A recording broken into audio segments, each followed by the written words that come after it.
Rassembler les femmes de toute obédience religieuse de la ville de Port-Gentil pour statuer sur l'agenda féminine de cette partie du Gabon dans tout processus électoral, notamment l'élection du président de la République, était entre autres l'objectif de cette rencontre. Le droit de vote est un droit important, qu'elle valorise alors ce droit sans que rien ni personne ne puisse les intimider. Alors nous avons créé un cadre pour que les femmes ensemble se parlent, se disent des choses, au-delà de cela, de ce qui concerne leur propre vie et fonctionnement, qu'elles s'encouragent et se motivent les unes les autres. J'ai été très joyeux d'accueillir ces femmes dynamiques qui sont de plusieurs horizons. Je veux préciser que ce n'étaient pas seulement des chrétiennes. Il y avait parmi nous des musulmanes, des personnes de différentes obédiences religieuses qui sont venues ici pour parler de ce qui les concerne. Et ça a été puissant, et ça a été fort, et ça a été dynamique, et c'est cela. Dotée d'une légion de vertus divines, la femme religieuse est invitée à se faire entendre, d'où l'exhortation à la prise de conscience accrue. Nous avons souhaité réunir uniquement les femmes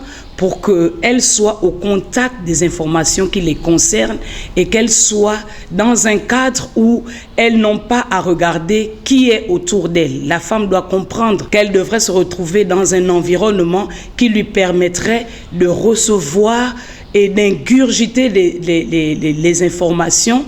Une rencontre œcuménique qui met en évidence les questions de solidarité et de vivre ensemble, symbole d'une démocratie participative dans la province de l'Ogooué-Maritime, impulsée par le département des femmes du ministère Cité des Merveilles, centre de réveil Shell 14.